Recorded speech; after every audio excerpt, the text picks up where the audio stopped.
Hey, what's going on, everybody? We're back for another episode of the Body Art Buzz podcast with me, Elvis. And me, Joey Chavez. And today we have our guest, Tony Daddario, former mayor and current council member. And we're going to be picking his brain and talking Corona. Absolutely. First of all, thank you so much for being here. We really do appreciate it. Yeah, great. I love it. I'm very happy to attend. Yeah. And I mean, I think the thing is, a lot of people might wonder, like, why we have the mayor on the Body Art Buzz podcast. You know, it's kind of, I don't know if they go hand in hand. Yeah. They're probably expecting body art, right? Yeah. But as you can see, I'm sure you can see he's got some body art. Yeah, absolutely. And matter of fact, the mayor himself has been tattooed here at Trusted Tattoo Company. Yep. He came in and got the new Corona logo. He got the C with the crown on top. So that's the new Corona logo. So Nice. I'm just real excited to know that the mayor and council members have tattoos. Yeah. You know what I'm saying? Yeah, there's 5 of us, and I'm fairly certain that 3 of us have tattoos. Nice. Ironically, I'm the least tattooed of the tattooed council members in the city of Corona. Really? Jim Steiner, who also got the same logo tattooed, is heavily tattooed. That was 30 years in the fire service, so I think fire service and tattoos go hand in hand. Oh, yeah. And his stuff's full color. Yeah. Really? When he came in, he had some full color work, so it's really intricate. Oh, wow. Work. Yeah. Nice. We got 2 that we got to get tattooed, but a couple virgins. Yeah. So we'll see. There was a little Yeah. excuse on my wife, and I don't know, I got to put it somewhere where nobody can see it type of thing. Oh, we'll send him this clip like, hey, we're waiting for you guys. We're booking your appointments soon, so don't be late. Yeah. When did the logo change? Because I didn't even realize that the logo changed. So 2 things. There's a difference between the logo and the seal, right? Okay. And we just did a whole rebranding with the city where we created the logo and we reimagined the seal. The seal had been serving us since, I believe, the 80s. And it was just time for an update and a refresh. And so we went through, and I obviously really liked the seal. And, you know, I had some space on my elbow, and I thought, you know what, that's a perfect place for it. Yeah. Reached out to Joey, and he was all for it. So Nice. it was one of the least painless tattoos that I've had. You heard it from the mayor. Wait, the least painless or the least painful? Least painful, I should say. Okay. Yeah. So that's pretty different. That's true. That's true. Least painful. Got you. Heard it from the mayor. All right. So is the new seal active right now? Is it live? Yeah. It went live nice. the end of last year, the end of last calendar year. Okay. And so we're in the process of changing letterhead, uniforms, that type of stuff. So it's already on the website. Yeah. Go to the website. It's already sweet. up on the website. It's already there, and the mayor's already wearing it on his arm. Yeah. You can't. We can't change it, guys. You can't change it for another 30 years at least. Yeah, absolutely. It's funny. People said, "Oh, well, what happens if it changes, or what happens if you move?" And I said, "Well, my wife's name starts with a C. Boom. So there you go. We could always repurpose it if needed." Yeah, That's my queen. That's my queen right there. Yeah. That's a beautiful thing. 100%. Yeah. Well, and the cool thing is, I just love how personable you are, and like how active you are with reaching out to everybody. Like, I think a lot of people. I mean, for instance, I wore this sports coat today because we're interviewing the mayor. We got the mayor up here, so I had to wear the sports coat. But you know what?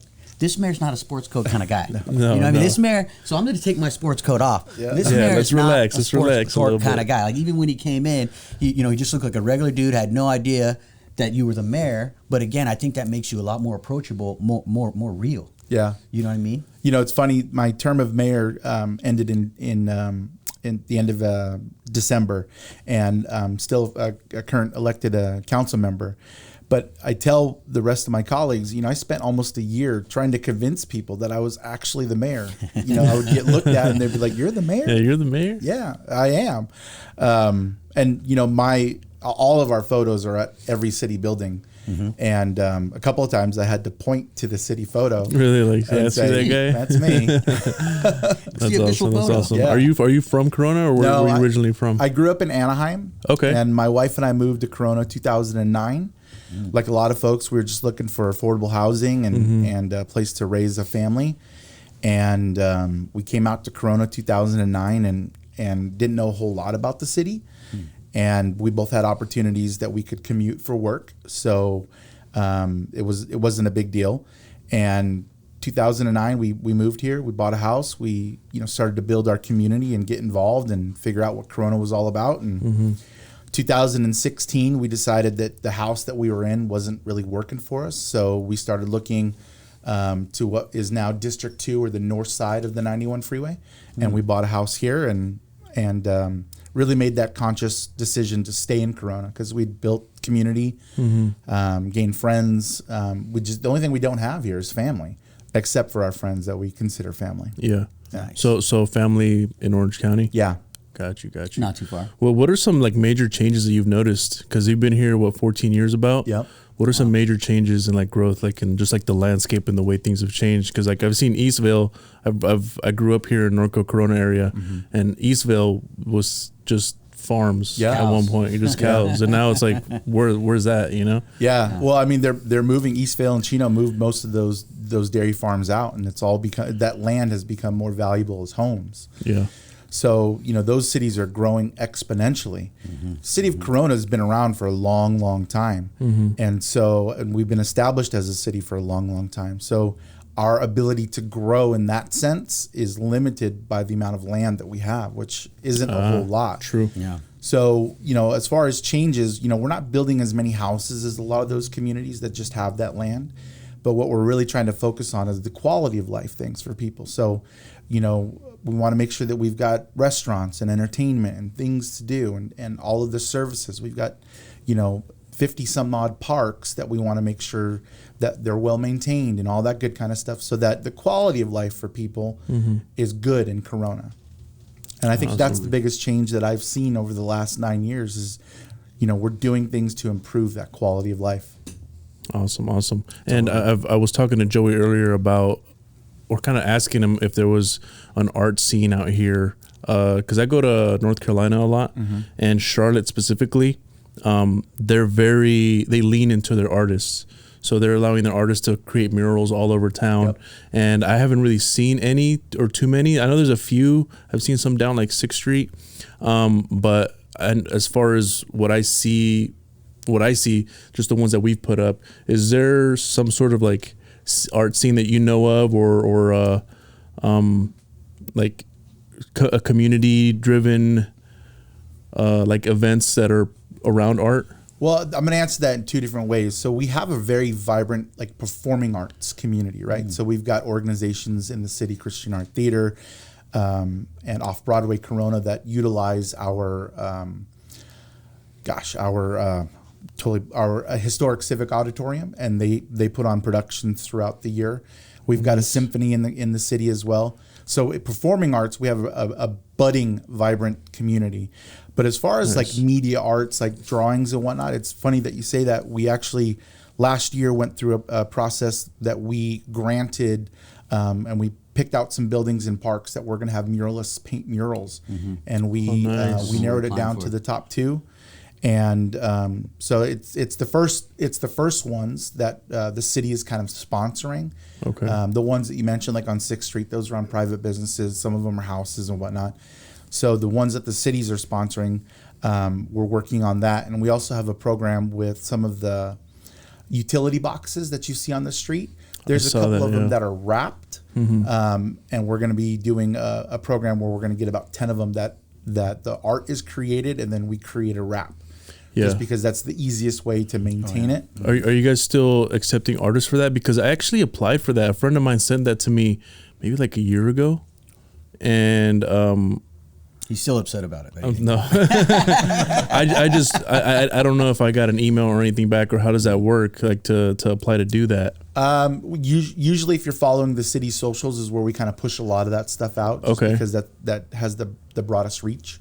Gotcha. For the utility boxes, I don't think that's finalized. I'll have to double check, but I don't think that's finalized yet. Awesome. And then how long do you guys plan on keeping those wraps on there, or is it going to be like an annual change? No, I don't think we want to do an annual change. I think one of the things that we're looking for is the public-private partnership, the sponsorship of these. Okay.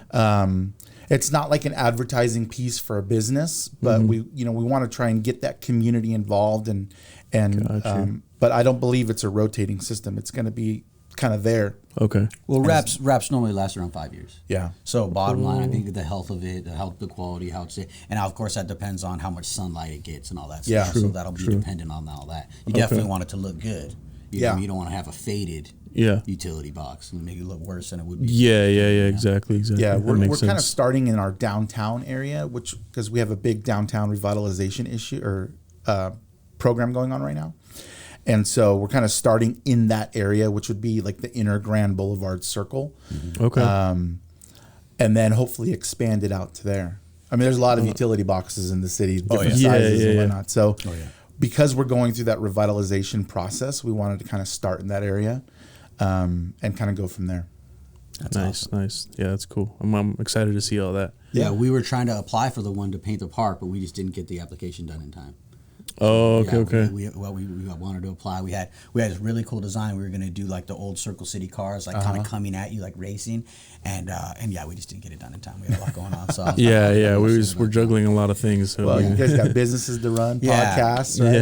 yeah, appointments. Exactly. We got to kind of prioritize. And actually, one of my goals for this year is to set goals. Keep track of these goals and make them happen. To write things down. Write things down, because I mean, I'm like a fly by the seat of my pants kind of guy, and I mean, I think that's how I like to work. That's how I like to get things done, and I am organized in my own way, but it is hard to make sure we're hitting all these goal points. So this year, that's what I'm doing. I'm writing stuff down. I got a journal. I got a book I'm carrying with me right now. Nice. But yeah, so.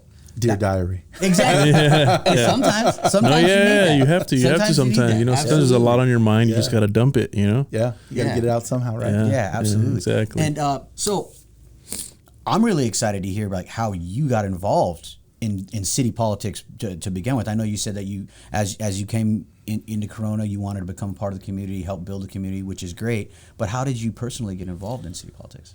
Yeah, so never as a little kid did I say, "Oh, I want to be a council member, the mayor, or be the mayor." Like that wasn't a thought, and I didn't go to college to get like a master's of public administration or anything along those lines. I just saw a need, right? So I ran a local business here in town, and there was some development that came in, and I didn't like the way that the city went about that development. And as I started to learn more and figure out what was what and who was who, and I started to go to city council meetings on Wednesdays, every Wednesday. I just decided that if I wanted to see a change, the only way that I could do that was to run. 100%. Right. And I had no idea how to run a council or, a campaign, and I had to educate myself. And fortunately, when I was elected in 2020, we had elections in 2018. And so I kind of picked and chose what worked well or what I thought worked well. And then I just decided that I was going to do it. And the one thing that I thought worked really well was that, candidates were out talking to people. And so in January of 2020, I started knocking on doors right in the middle of COVID, right? And so that was the mask on. Yeah, that was and I had a little spiel. I had the mask, and I had a little flyer that I was handing out, and I would knock on the door, and I would take like 10 steps back, and when they would open the door, I'd say, "I'm not trying to sell you anything, I just want to talk to you. I've decided to run for city council in our district." And I'd leave a flyer, I'd hand them a flyer. If they wanted the mask on, I would put the mask on, or I would just have conversations with people. And throughout the year, I knocked on roughly 9,000 doors. And, wow. I just wanted to talk to people and understand what their issues were. Yeah. Or what was important to them, and tell them about myself and what was important to me.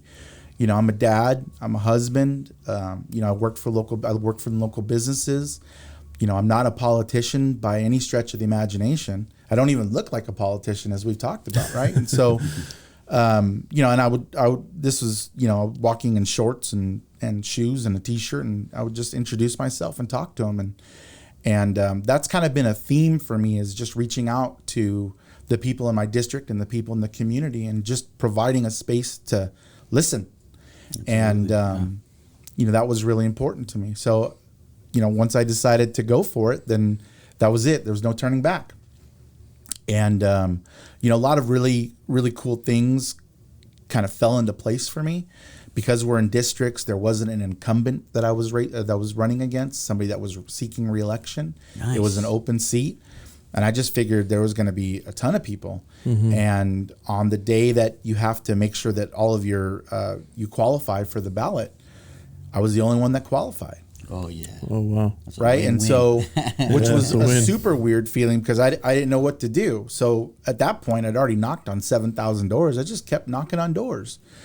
And then there was a write-in candidate that decided to enter the race, late September, I want to say, and the elections being in November, and I think by that time I'd covered a lot of ground. Oh yeah. By that time, people already knew, like, oh, Yeah. you're the man. Yeah, that's pretty cool. Yeah, That's awesome. Meeting the people in person. Yeah.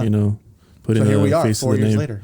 That's awesome. Yeah, That's and, awesome. and I mean, again, like something I think with your, your idea of talking to people, you developed this talks with Tony. Yep. In the park and everything, which again, I think it gives you, accessibility to the people. I like that you just, encourage people to tell you ideas and their issues. I mean, I think that's brilliant. I mean, how has that worked out for you? It was important to me to be able to communicate with the people in my district. Other than, I mean, there's social media and they can make appointments or email or that type of stuff. But I'm an interpersonal, type person. And so at first I started to have town hall meetings where it would be at our civic center or some of our, parks and rec facilities. And the turnout was okay.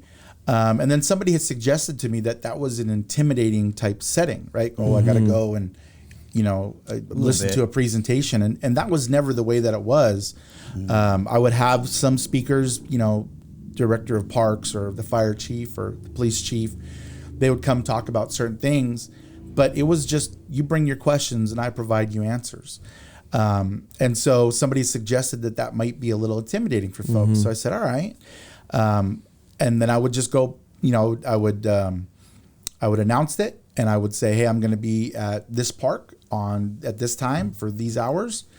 And the first one I did was at Mountain Gate Park, which is where one of our skate parks is. And it was from 7:30 to 9:30 on a Sunday morning. And like 60 people showed up. Nice. And we were there till That's like awesome. 11 o'clock. And we were just talking. And I got to meet a lot of people. And a lot of people got to meet me. And I got a lot of insight on just what's important to them. Yeah. And so I was taking notes furiously. And I had, lots of follow-up to do. But for me, and then I just continued that. Just when I was my term as mayor, I thought that was really cool. Just go and... Because when you're the mayor, you represent the whole city. And even as a council member, you represent the whole city, but you're elected by a district. So sometimes you want to make sure that your district doesn't feel left out. So I would, go to local parks and I would just say, hey, I'm going to be here. Come talk to me. And, sometimes I would get 10 people. Sometimes I would get 50. Sometimes I would get 20. You can't really control that. You have to put out the effort to meet them where they are. But still, like doing it in a park like that, it's like you're dropping the guard, you're dropping people's defense because it's in a community area where people are just allowed to show up. There's no expectation of like, oh, you have to dress formally or look right. Like you could just hang out. Yeah. And then at that point, they hear you talk to somebody else. It makes it a little bit easier for them to maybe bring up a question like, oh, well, that person's asking a question that seems cool. Let me bring up my question. Yeah. So, and a lot of times too, your question is also your question, right? So if you answer, or if you ask it and I answer, I've just answered your question too. And so that made it a lot easier too. Some people just came and listened. Yeah. They just showed up for the donuts. Yeah. No, and just hearing that, like me thinking about it, I would rather attend that than go to like a meeting in a town hall or whatever, just because I'd feel more relaxed. Like I can go lean on a tree and just watch and listen, rather than being in the chair and seeing people walk in, watching me walk in. And, So that's awesome. Are you still doing that? Yeah.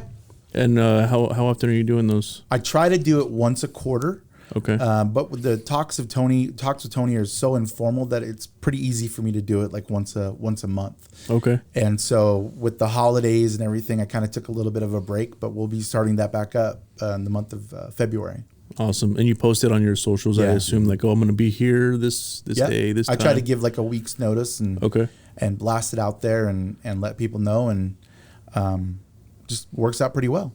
Awesome. Is that something like you encourage other council members to do too? Because I mean, when I saw that you were doing it, I mean, I thought that was brilliant, and it's one of those things where I think, when people go into elected office, or like again, like when you talk about federal or something, when you see somebody do something that works, like I would think in my mind, like, oh, I'm going to do that. It works. But a lot of times when it comes to politics, they're like, I'm not going to do that just because they did it. Yeah. But do you like encourage people, and have you seen the other council members maybe think about doing something like that? They do what works for them. And so this particular model works for me.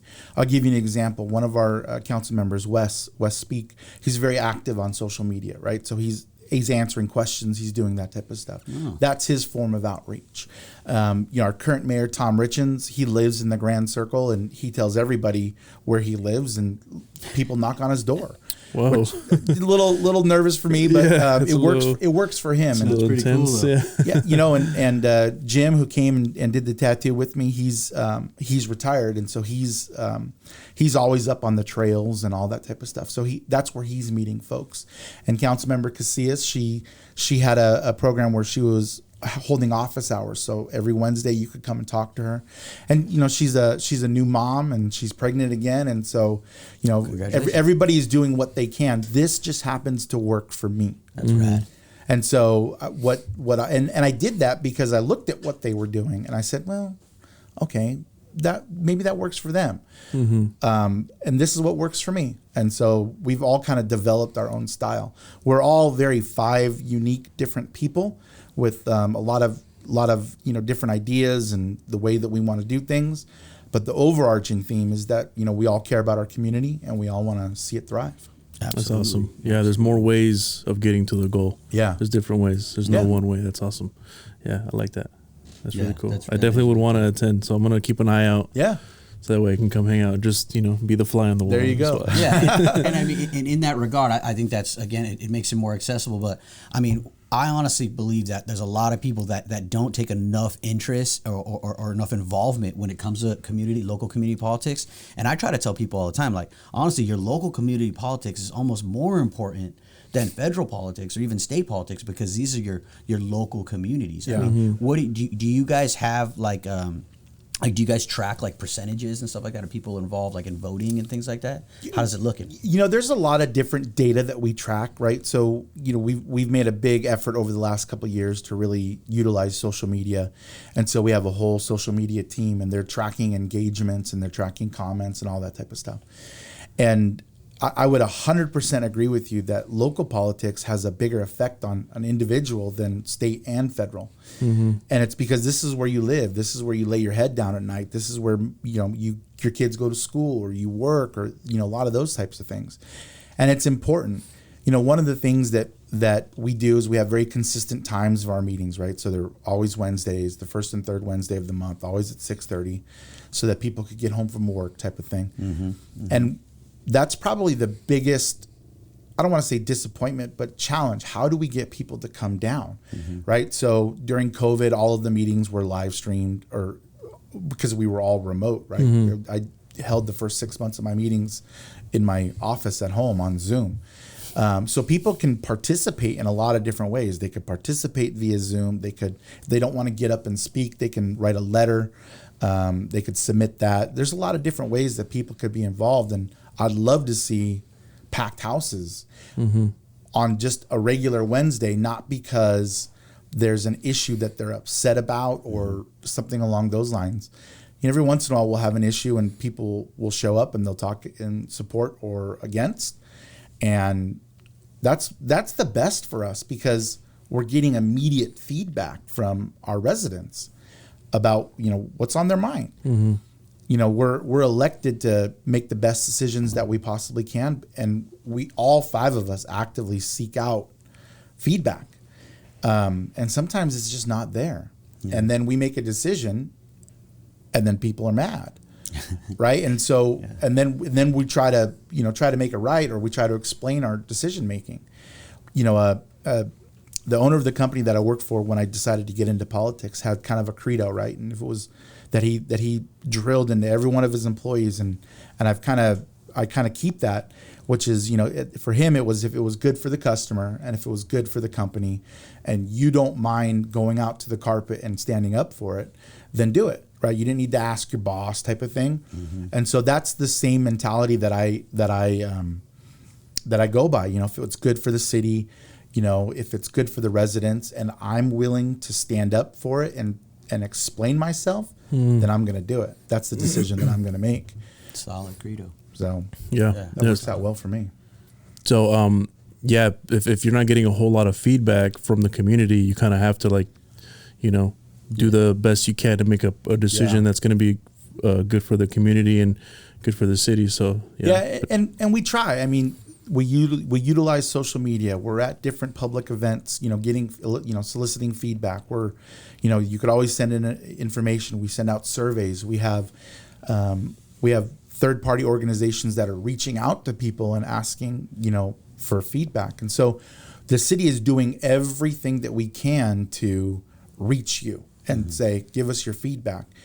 But we can't, grab your hand and say, all right, write, or type or something along those lines. And exactly. And going door to door with 160,000 people is impossible. Oh yeah, impossible. Yeah, well, I'll tell you what.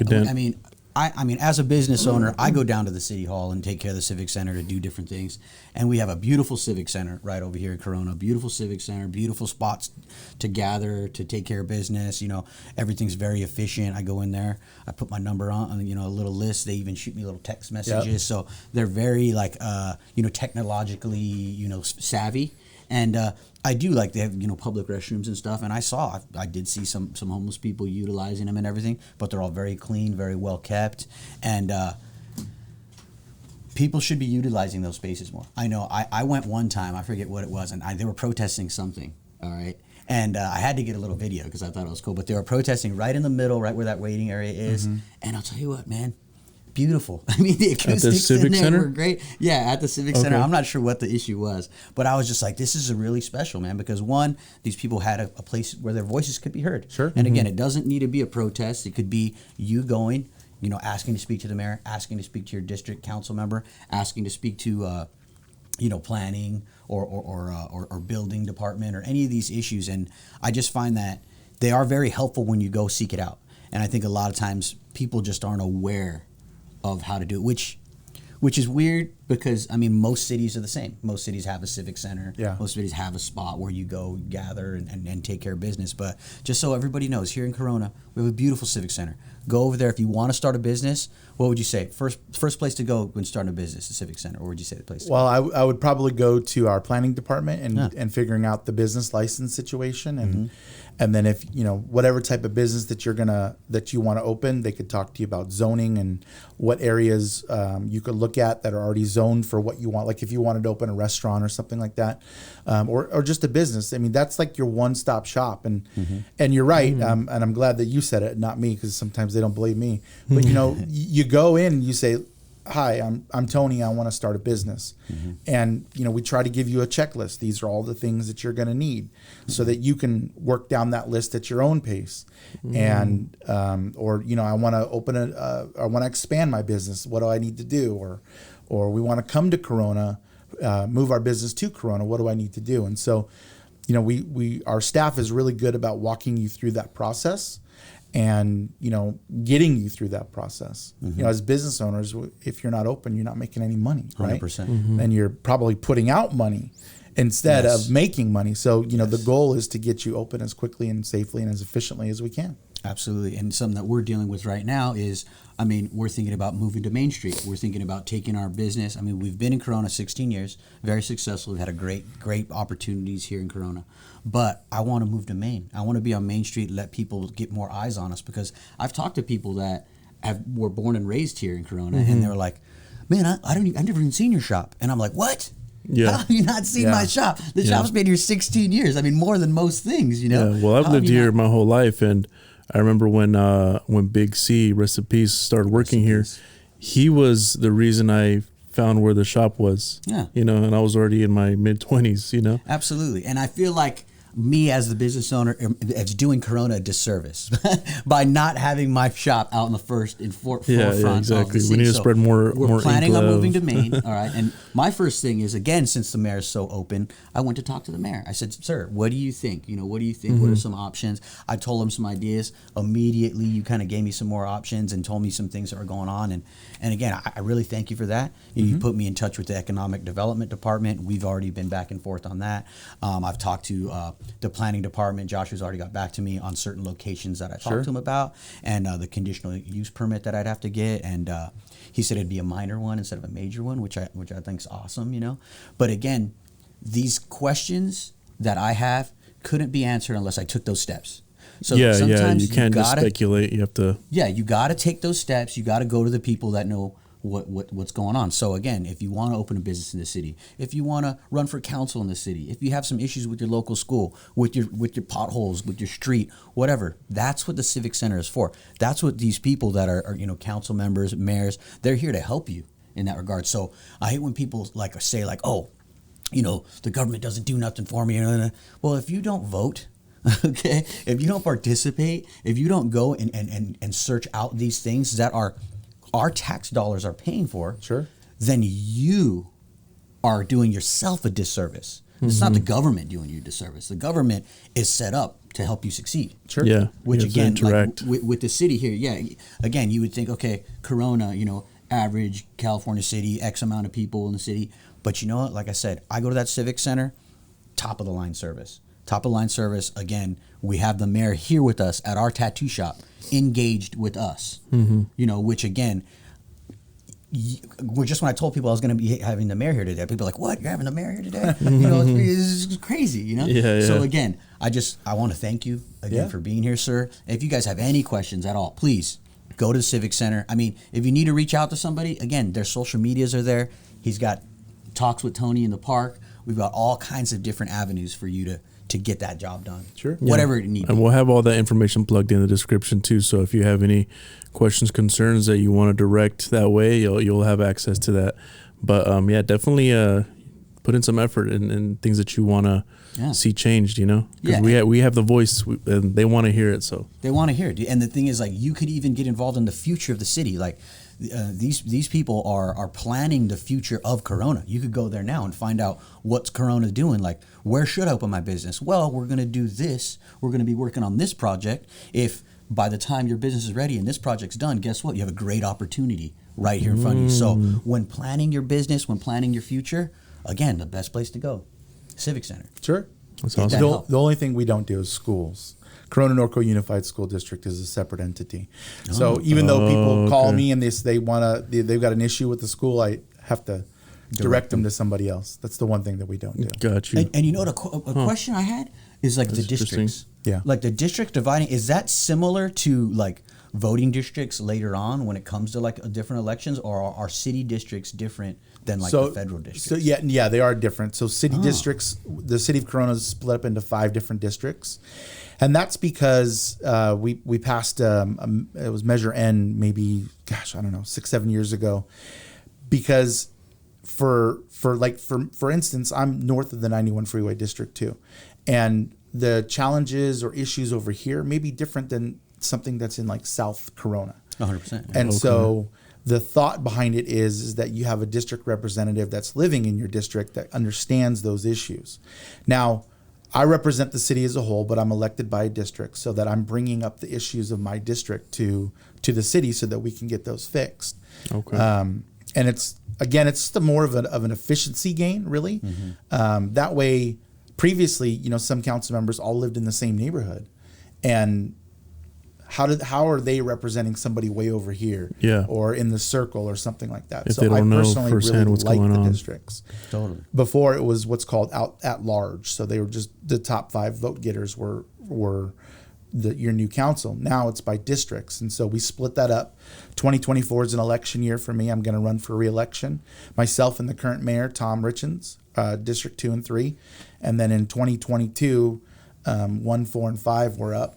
So that there's not always 5 brand new council members. At worst, there's 2 new council members and 3 people that kind of know what's going on, or 2 existing and 3 that are brand new. So there's 5 districts. There's 5 districts. Okay.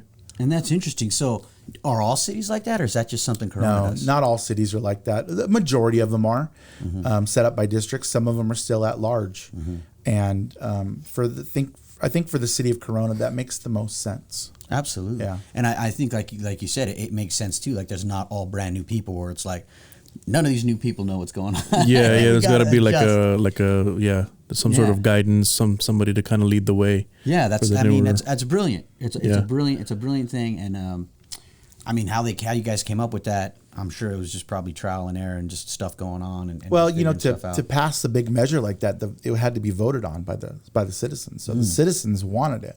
It just needed to get onto the ballot. And that's what the whole measure was about, was getting it onto the ballot to let the citizens vote, right? Let their voices be heard. Absolutely. If that's what they want, then that's what they want. As an example, term limits were on the same ballot that I came in on, right? So 2020, the previous council decided to enact term limits in the city of Corona. So I can only run for 3 terms at most, so total of 12 years. Probably good as time to announce it as any, but I'm running for 1 more. And if I get reelected, I'll do 8 years, and then that's it for me. Wow. Okay. You know, my son will be going into high school, and I want to be able to spend the free time doing ball games or whatever interest he's in. So, you know, I only want to do 2 years. And then hopefully this council has set everything up for success, and, you know, it'd be time for new ideas to come in and, you know, take us the next 8, 12, or however many years. Yeah, that's really cool. I think that's really cool. And we were talking earlier on off camera, but it's like these term limits for like congressmen or senators or anything like that. And I don't want to get too much into the politics, but bottom line, we need term limits there too. So, but back on like getting measures passed and things. Let's say as a citizen, I wanted something done. Like I want a measure passed. How could I do something like that? Well, you know, first of all, you'd have to organize, right? And you'd have to figure out what's the best path. What's the path of least resistance? So I'll give you an example. We just passed an ordinance to allow people to have chickens in their backyard, right? There you go. And, wow, that's cool. And the reality is, you know, egg prices are through the roof, and people people are farming, and they're trying to be more sustainable. And so somebody reached out to me and said, I want backyard chickens. And I said, I don't know anything about backyard chickens, right? I didn't grow up with chickens. So I just did some research about local cities. Like obviously Norco is a you know, an agricultural community. They got backyard everything. Yeah, they got backyard everything. And so, you know, we started looking at what would be like a comparable city where, you know, it's more city, not so rural type of thing. And a lot of cities allow it. And so then it was just kind of defining it, like, okay, you need a certain amount of space, and getting some data about that. So the person that wanted that ordinance, they contacted me. I did some research. I didn't think that it was an awful idea. Put it up on our agenda, and we voted on it, and it passed. That's the easy way to do it, right? Is that you reach out to your representative, they do what they're supposed to do. If it was a bad idea, you know, like I want to shoot guns in my backyard, that's a terrible idea, right?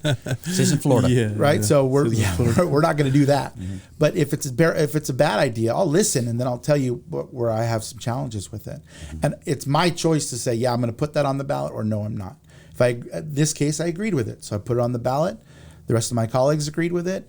We, you know, did all the legal mumbo jumbo for the ordinance, and it passed. So now you could have backyard chickens. Very cool. You can't have 40 backyard chickens, you know, but you can have some backyard chickens, enough that you could feed your family eggs if you wanted to. Absolutely. And then and that's just responsible. And that's, again, one of the advantages of an incorporated city is that, you know, they're doing things to make sure there's not some craziness going on. You know what I mean? Because, again, you want to have freedom for sure. But you don't want to be next to the guy with 10 roosters going on. And no roosters. No roosters are allowed. Boom. Only hens. And that's what I'm saying. Oh, really? Yeah. Because they're noisy. And those suckers wake up at 4 a.m. They don't care who you are, where you're at. It's like, dude, I live in Orange, and we have chickens. We got them when they were young, and we didn't know the sexes right away. Yeah. Well, it turned out we had 3 roosters. And they started making their noise, and my wife was like, "They gotta go." Yeah. So we ended up turning them into chicken soup. Absolutely delicious. Or rooster soup in the sky. Amen. Exactly. No, but yeah, they are noisy.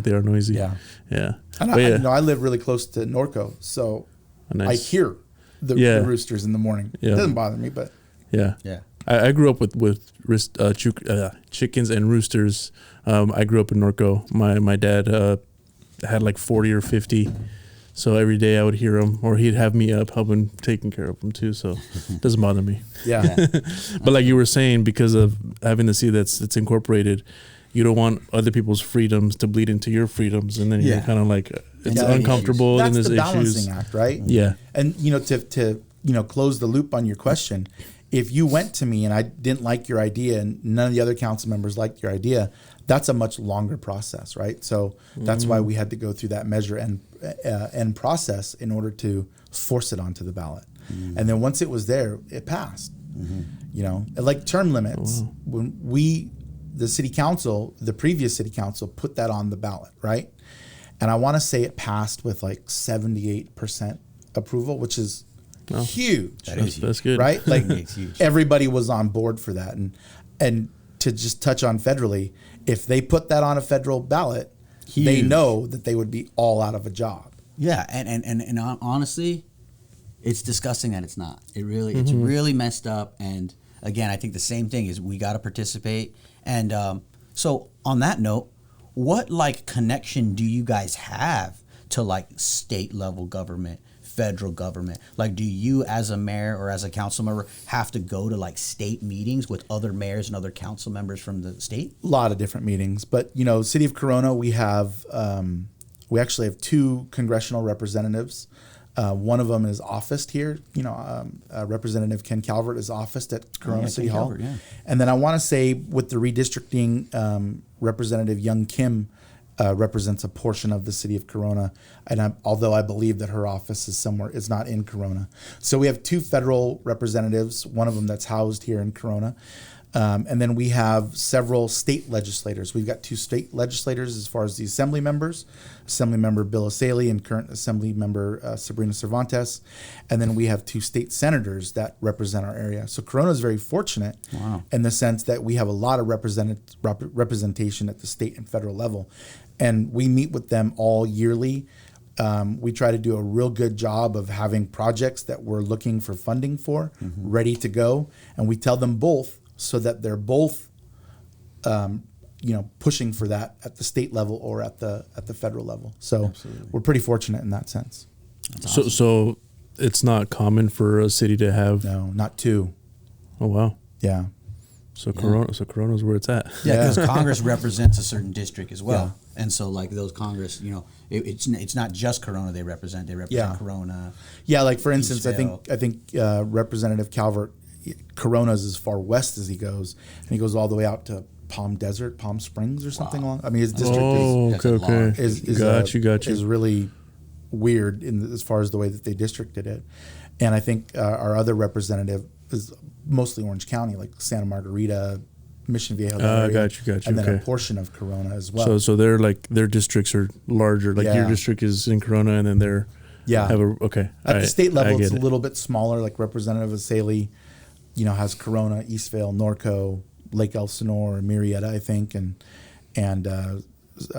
Assemblymember Cervantes has a piece of Corona, and then goes into like Riverside area, that type of stuff. So, but it's important for us to have relationships with all of those folks so that we're lobbying them to lobby on our behalf as far as whatever we're looking for, funding or resources or something. Okay.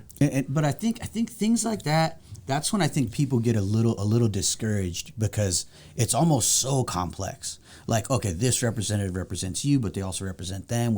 Like for instance, when I was opening my shop in Oceanside, right, the city had to vote on changing the Zoning. the zoning for this area for me, which was great. They did it. I had to do a conditional use permit, paid like $5,500. They got the process done. But I had to go through the Coastal Commission, which I had no idea the Coastal Commission even existed. I had no idea what this was. And what it is it's a Coastal Commission. They are there to make sure that the health of the coast is intact no matter what type of business you're doing. But we have one guy that represents from Tijuana all the way to San Clemente. So one guy handles all the issues that go on within the coastal zone. Okay. Yeah, which I thought was, I was like, well, what's going on? So the city had to vote to change it, right? The city voted for it. Good, they handled it. This is great. Then it had to go to the Coastal Commission. They had to vote on it. And then it had to come back and approved, and then it was approved. I actually had an issue where the city put something wrong on it, so they kicked it back, so I had to wait another. That's why it took me 2.5 years. It was like, oh my God, I can't believe it. But again, I think those things are kind of hard to figure out sometimes. Like, is there a resource like me as a citizen could just go to and be like, hey, who are all my people? Like, who represents me? Who's the congressman? Who's the state assembly? Who's the the supervisor? Who's all these different things? Like where do we start? Yeah, like where do I start if I have concerns, questions? I don't know if there's a resource like a website that you could go to and punch in a zip code and it'll give you a list. Maybe somebody out there could start that. That would be great. Figure that out, guys. But for something like that, it sounds to me like your city said, look, you're going to have to do this, this, this to satisfy the city. And then once that's done, you got to go to the Coastal Commission. You know, you live in Orange, and if you've heard of the, you know, the downtown Circle area, they've got an extremely powerful, you know, historical preservation society, right? So if you want to change one of those historical houses, you got to get them to approve as well. Shit. So you know, there's a lot of cities have different things. Obviously, Corona doesn't have a Coastal Commission, but we do have a historical preservation society that gives us input, because we do have a decent size of historical homes in the Beautiful historical homes. So I mean, it's not that bad, but really starting with the city and just asking them, you know, what do I need to do? One of the challenges that we've worked on in the city of Corona is, as you know, like Starbucks, for instance, there's a ton of Starbucks in the city of Corona, but they've got lawyers and they've got whole teams of people that understand the city process. And so they go in, they've got the paperwork, they already have that checklist in their head, they already know boom, boom, boom. They're set up. But if you're a homeowner and you want to add a bathroom, and maybe you're going to tackle it yourself because you watch a lot of HGTV, right? You're like, DIY. Yeah, they do it in 30 minutes. I could do it too. Yeah. But you don't know what the process is, right? And so you go in and then they say, okay, this is the process. And you're like, plans? I got to come up with plans? Yeah, I got to tell you what I'm doing. And so we really want to make that a very user-friendly system, and we're working on it. We're getting better. That system that you talked about checking in, that's new. Very cool. You know, we're trying to get better at it, but it's like you have to meet them halfway, right? And so this you want a permit, this is what it's going to take. And then some people say, okay, I'm going to go through it, or I'm not going to get a permit.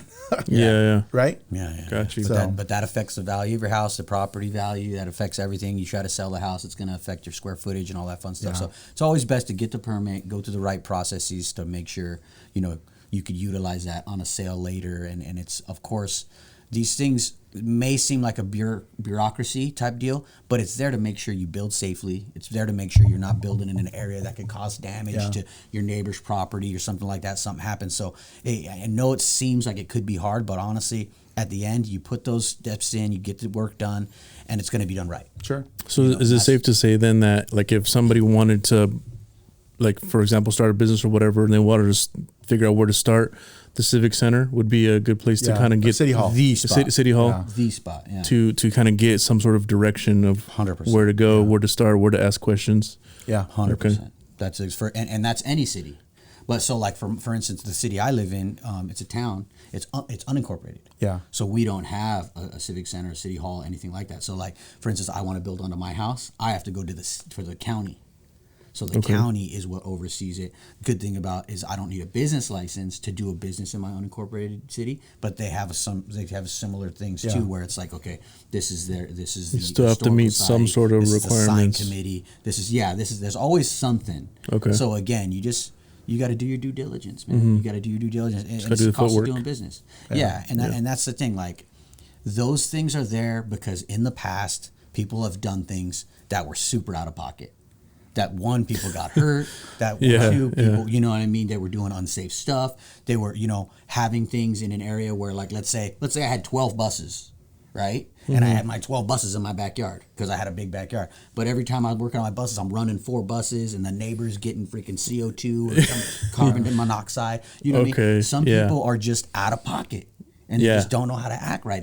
They're making bad choices. So you have the Civic Center, you have the City Hall. You have these representatives that help to maintain, order, really. Guess good order, good working order. So we can, cooperate and work together and not get on each other's nerves too bad. Yeah. Or again, cause damage, cause death, you know what I mean? Yep, safety. Safety is important, dude. Super important. Imagine something happened to one of your kids or something because somebody wanted to start a donut making business or whatever, and they had a giant oven that you shouldn't have been on their property, and they're playing in the backyard, and the oven's right next to your gate, falls over, you know what I mean? Like, yeah. Well, a lot of like stuff. in your guys' industry, there's always people that are tattooing out of their garage. Oh yeah. Right? Oh, yeah. And you're like, true. Don't do that. Super sketch, right? And super sketchy. What is it that you guys always say? Your skin is your biggest organ, right? It is the biggest organ. Right? And so could you imagine, like, one of your kids, Dad, check it out. Tony. My buddy Bobby gave me this tattoo, and you're like, what? And then they get gangrene or something. Or hepatitis or something. Something awful like that, right? Yeah, so, exactly. you know, that's the beauty. You come to a shop like this and you see all the cleaning and all the stuff that you guys are doing, and it's because you guys want your customers to be safe, right? Yeah. You guys want your customers to come back. 100%. Exactly. And you want to do things the right way and the safe way. And, you know, I've had a couple tattoo artists that have worked on me and that have been friends of mine. And like, they take that very, very seriously. Like, yeah. And some of them I've known since I was in junior high school. And I'm like, when you see them and they're like, oh, you know, I got to put gloves on and I got to do this and all the cleaning and everything, you're just like, I'm impressed, man. I knew you back in the day, and I wouldn't have said that. Yeah. So no, yeah, it's super important. We go through the licensing, through the training to understand, you know, safety. Yeah, but the biggest we thing. have the health department, right? And so the health department helps us keep everything safe. But also, if there's a recall on ink, if there's, you know, a recall on needles, if there's something that, like, you as a business owner, you're not going to be aware of that. You know what I mean? You're not going to be aware as these people are. You know, there's some new crazy bacteria going around. You know what I mean? They're going to shoot me an email. You know, I get an email from them all the time, once a week. Hey, there's a meeting coming up, this or that. So again, these things are there to help you do your business well. You know what I mean? These things are there to help you be successful. Yeah. So again, you don't have a degree in biology or whatever. You know what I mean? You don't have a degree in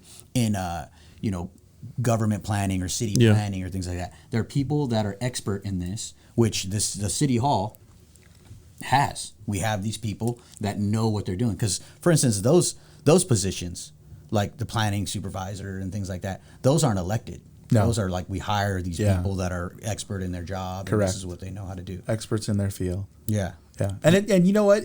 Sometimes, and I'll be perfectly honest, sometimes they can't see the forest through the field, you know, and so because they get so in tune and drilled into, you know, what they're doing, and that's really where our job kind of comes in and say, hey, hold on one second, let's just take a look at this and let's take a step back and breathe and make sure that we're not overburdening somebody by requiring something that's got nothing to do with their business. And so, and that's happened, right? Where I've had local businesses, they call me up and they say, you know, I can't get my permit for this. And so, you know, I go through my process and I figure out what's going on. And then, you know, sometimes you have to elevate it up and it goes to, you know, like a supervisor or manager, and they go, oh, no, you don't have to do that. You know, that you're asking for too much. They don't need all of that. And so permits get issued in the right way and everything is good to go. Yeah. So, and you know, that's really my job, right? So I represent 160,000 people of the city, 33,000 in my district. I've got 160,000 bosses. Exactly. You know, so I have 160,000 bosses that get to tell me what's on their mind or what to do. And, you know, so I try to be, I'm a very business friendly, you know, council member. I try to understand their point of view and I understand that, man, time is money. And so I really try to help them expedite through the process. And a lot of it is self-inflicted, man. You know, people will say, well, nobody told me. And then staff is like, well, here's the email that we sent you. And like, oh, crap, I missed that one. That was kind of a big one.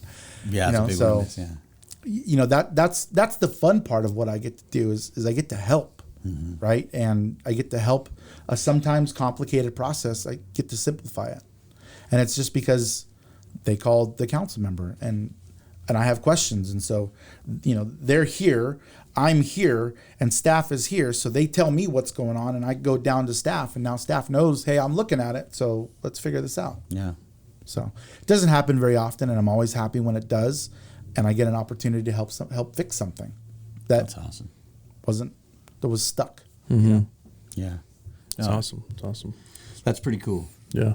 And that's the thing. Again, I don't think people are aware of the processes that have to take place, things that have to get done to get things done. Yeah. And for instance, again, what I got going on right now with possibly moving the shop and things, we're looking for the right location. We're, you know, I'm trying to talk to the right people. We've already got some business owners that I'm talking to that have these properties for rent. And again, super valuable. Thank you so much for all the help you've been there. But like Oceanside, I wouldn't have got anything done with planning without going to the council members and letting them know what was going on, what the deal was with that. And so I find that just because I take those extra steps, just because I go out and reach out to the right people, I get a lot done. And some people are like, how are you getting all this done?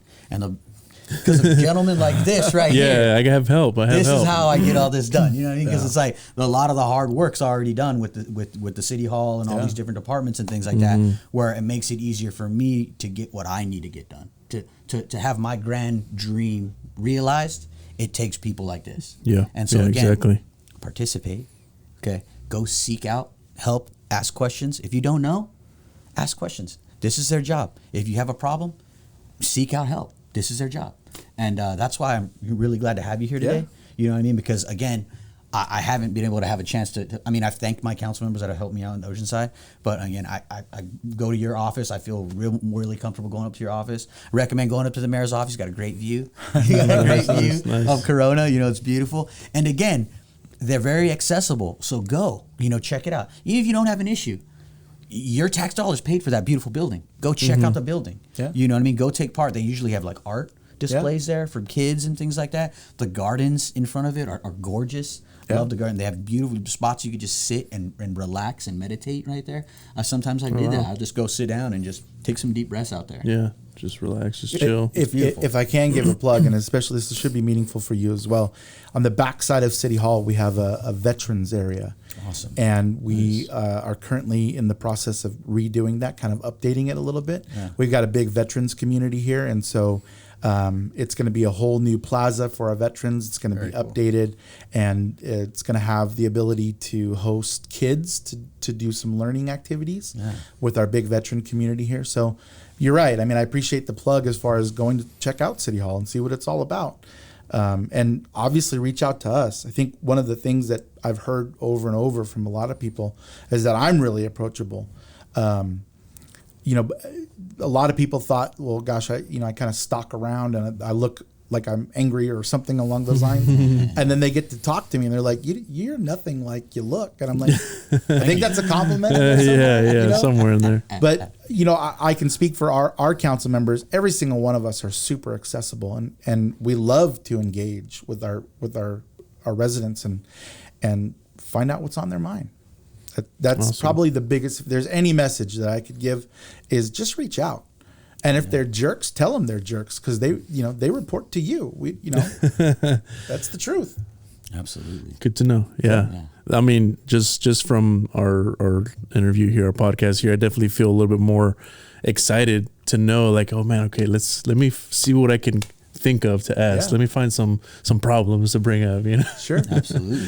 Absolutely. So this is awesome. So hopefully this helps some people feel comfortable with reaching out to their city and getting involved. So yeah, it's awesome. Well, I mean, we could sit here all day talking to Tony because, again, he is a talker. I'm a talker. Elvis is a talker. This is what we do. But we're going to have to wrap this up. I'm sure he's got some awesome city business to handle. Yep. I got a tattoo in a little bit, which is great. Blessings.